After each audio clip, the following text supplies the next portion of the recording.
When the night has come and the land is dark, Django, what are you doing?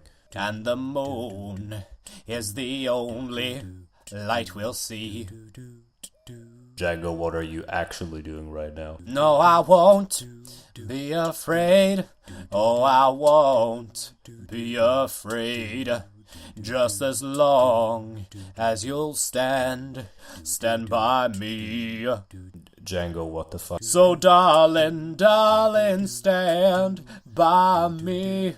Oh, won't you stand by me? Oh, stand by me. Stand by me, stand by me, stand by me. What the fuck? Hi, my name is Odd. I am Ulcer Knight, and welcome back to more Let's Play Boktai. The sun is in your hand for the Game Boy Advanced. Oh boy! Now we're heading into our first ever actual freaking dungeon filled with actual freaking enemies. I mean, the other ones were also actual enemies, but they were like wimpy versions of said enemies. And I've already been spotted twice. I'm leaving. I'm doing this over again. I'm the worst solar boy. I'm actually the worst solar boy. Okay. Let's try that again. Let's do more stealth this time. My plan before I started recording here was I was going to do a total freaking speed run of this, but that is not happening, apparently. Because I'm just not that good, I guess. It's a bit of a sticky situation here. Let's see. See if we can just sneak by. That is the easiest, actually. Ooh, there you made your fatal mistake, fiend. That's right. Alright, now you may be wondering why I'm going around doing this all the time. That is... shit, I did it again. Why do I keep doing that? Bad habit. Bad habit, Ulcer Knight. I keep doing this because there are actually, much like in Pokemon, invisible items. And oh, there you go, speak of the devil. There are invisible item boxes in this game. And I have a very, very vague idea of where they are. But I don't really know. So most of the time this is going to be guesswork. But I as I said, a very vague general idea, like I think there might be a box around here somewhere. I don't actually. I also realized that I missed something way back there, so I'm gonna demonstrate an item for you right here. I'm gonna use a speed nut. Yeah. So just vroop. Guess what that does? Makes you go super fast.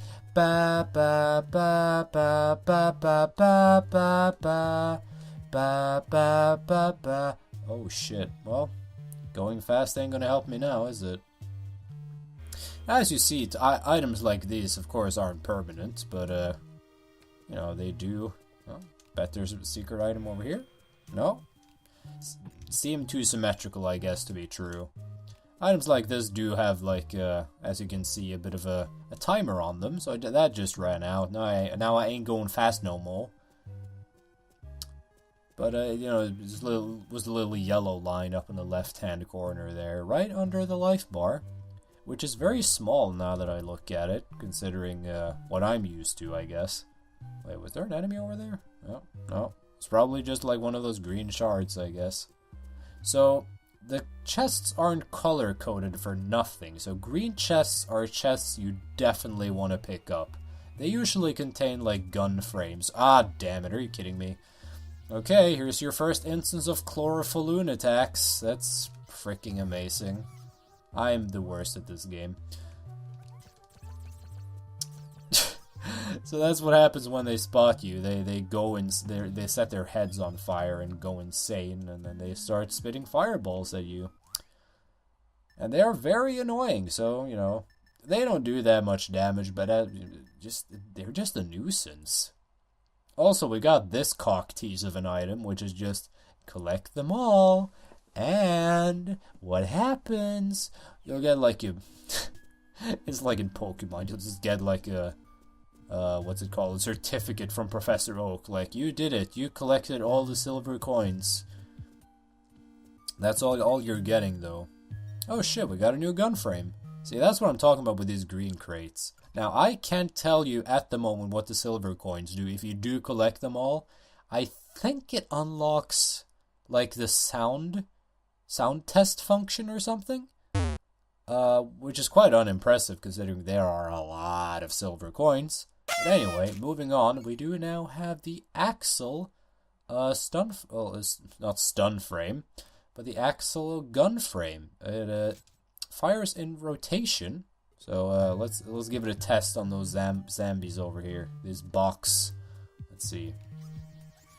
Like so. It's very good attacking power, as you can see, but it can stun, so keep that in mind. Man, I'm doing awful of this not being spotted thing. It's just not my style. I'm not super good at stealth games. I remember, like, I had this Harry Potter game for the PS1, like Harry Potter and the Philosopher's Stone, and that one had stealth segments in it, and it was so tense. It was too tense for, like, 6-year-old All-Star Night, so I didn't know what to do. I just handed the controller to, like, Mom and asked her to help me, because I just couldn't handle the pressure, honestly. Now, he does turn around. These guys very much suffer from the Royal Palace guards in Ocarina of Time, or not the Royal Palace, but the Castle Guard. Suffer from the Castle Guard syndrome, I guess you could say, from Ocarina of Time, in that they cannot see anything. They do not have, like, what's it called, side sight? They can't see to their sides, is what I'm getting at. That's the point I'm trying to get across here. Now then, what? Let's just avoid him, I guess. Oh, gee, that's another one. Yeah, that's definitely the best tactic for not getting spotted, is going behind them, and then stunning them, and then attacking them. Oh, ooh, that is very sneaky. Very, very sneaky. You also want to be a bit aware of the fact that there's... Oh, hold on, blue... So, okay. Yeah, I guess Otenko's gonna tell me all about that. Looks like you found a key, Zanzu. Wait a second. That blue key. That was made by immortal hands. If you leave the dungeon, their power will weaken and the key will evaporate. That blue key can only be used inside this dungeon. Remember that. So yeah, blue chests hold keys, and keys are used to open doors, in case you didn't know. And they can only be, as Otenko said, they can only be used in this dungeon. So take it outside and it's useless. Not that you'd probably try that anyway, unless you was kind of dumb kid like I probably was once upon a time, or I definitely was once upon a time. I don't know, maybe I did try that. Maybe Otenko did teach me a lesson at the age of like 8. Maybe he did teach me something.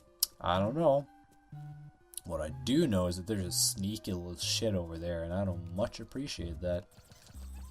Did I? Yeah, okay, there we go. See, that the viewing function, or like the looking function, is super useful. That is what saves this game from being useless as a stealth game, honestly. Because you can't see much on the tiny GBA screen. I mean, I'm doing quite well because I'm on an actual freaking computer, but still, you know. Sun Tzu, with the blue key, you can probably open the blue door. Stand in front of the door and press the A button. Oh, so this one doesn't open automatically like the other one did? Alright, fair enough. Use the triangle key. Let us go see what is going on in here. Oh no, it was a trap. We're locked in. Sun Tzu, take care of all the enemies you see. Ah! His bats. So, they gave you this axle gun frame for a reason, and it is this. Whee! Oh, there's one more. There you go, that's it. So at the end of pretty much every undead dungeon, there's going to be an enemy encounter like this, where you're fighting a slightly stronger enemy or a group of enemies or something to that effect. We'll see you later, you know. As we head on. But yeah, rank B-, that's not too bad. Actually, looks like an exit. This will do. Piggy, use this warp magic square to pass through the dungeon freely. Stand in the middle, blah blah blah, press the A button. You know what to do. And depending on which rank you get, you'll get an item, or more items, as I just did, at the end of every dungeon. So, yeah, I actually remember specifically, well, maybe it wasn't this dungeon, but one of the next dungeons, I remember specifically the morning I completed it. It was like, my family were, like, my sisters and me and mom and maybe dad, were planning to head out into the city, go on a shopping trip, and I got up really early that morning, and I played Boktai, and I completed this dungeon. Or maybe it was one of the next ones. I think it may be the next one. Anyway, didn't get to explain this. It is fast travel. One end of the dungeon to the next, since they don't... I guess they want to create a sense of, like, the world is actually big, or something. I guess that's what they're trying to accomplish with that. Anyway... Not much we can do here. You'd think you'd be able to walk over there, but apparently our boy Sun Tzu here is allergic to grass of any kind, so we have to head on into the next dungeon. Don't know if we'll be able to clear this by the time of the episode, like the time that I should use to end the episode, but let's try a speed run, eh? Let's try to do it as quickly as possible. I do have quite a lot of knowledge about this game, as I've said. But then again, I don't want to oversell myself either, because I'm just not that good. Especially not while commentating. You've heard it all before, it's a let's plays, it's difficult to blah blah. Oh, right, I still have the axle gun frame. That's why. Come on. Yeah, there we go. And then, oh, no. There we go. Kiryu. And I kill you, and you give me the sweet apple. Good, it's probably racist. I should probably stop. Now, this place looks quite worn down, if I do dare say so myself. Oh, jeez, it is worn down and it is overrun. I think I underestimated how many enemies there was going to be when I chose normal 2, which is, I guess the easy hard mode, I guess you could call it. Now, I do apologize to say that most of this game probably will consist of me going around doing this, because I think there are hidden items everywhere, much like in Pokemon where I just constantly mash the A button, usually to no avail. But it's part of the experience or whatever, so it's cool. Also, there's these skylights in dungeons. I don't think I mentioned these yet, but you can restore your sun. You can charge your solar gun with these. Very, very useful. Definitely happy they added those, and not just like the solar bank thing. Because while that is also very useful, it's not that useful. It's not an infinite source of energy, just like my bank account. There's nothing infinite about it. It's just we're only finite. Only finite things are measured in there. Alright, what do we get? Life fruit, that's good. Anything else? Nah. Is fine. Now, I'm certain that there's at least one hidden item in here that we're going to want to get. Oh boy, he is coming back. He is coming back with a vengeance. Yeah, I think this is it. Oh, well, it's a silver coin. That's not really what I thought I was gonna get, but I'm not mad about it. Okay, that is a problem. Come on, stun him. Oh man, clutch.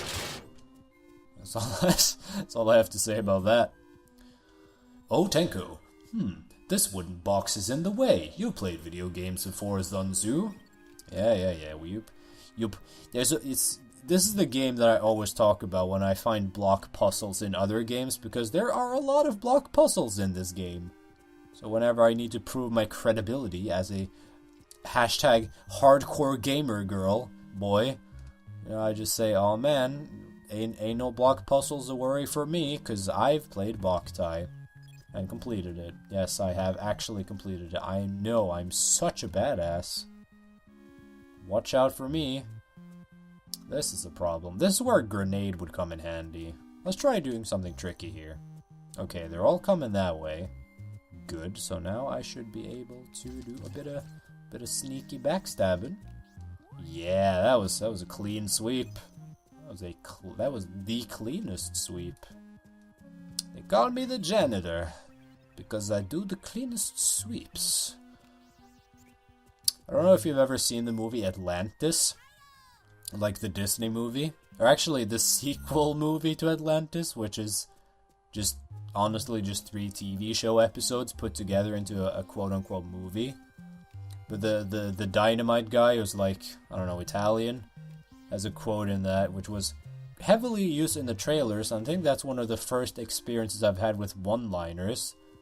But, you know, he just blows the shit out of a door. And, you know, there's a bit of silence for like half a second, and it, like, zooms in on him, and he says, well, I was about to say it in Norwegian now, because that's what I'm used to, but, you know, just call me the door opener, essentially. And it's great. My first experience with a one-liner, I think. Yeah, dude, we don't bring a sword to a gunfight, eh? Am I right? Jeez, because I have a gun. Oh, yeah. This is a teleporting sentient sword that uses other swords for its own evil purposes. What the who made this game? I mean, I know who made it, but still. Oh, jeez, that's bad. There we go. Yeah, we did it. Did I? Oh, I didn't get found once. I only got a B+, man. I didn't. Look at me. I didn't get found out once. I didn't spot me. I didn't even use that long on the dungeon. That was. I say that was worthy of an A, but I guess I'm not the game, so. Oh crap, dude. We got a new solar lens. The Star 1 lens. Now, this one is interesting in the sense that I don't know how it works. Like, I'm pushing the fire button, but I can't do anything about it. Maybe it's that it says store or like charges power in the solar station. I legitimately don't know how this thing works. I'm not gonna lie. So I'll look up like an explanation for next time. But until then, we're back out in the field, and look, it's choice. Do you hear that? Do you hear that in the distance? The freedom of choice is what that's called. And also chirping and like owls and stuff. But yeah, it's a forked path, and that forked path is just gonna have to go fork itself until next time.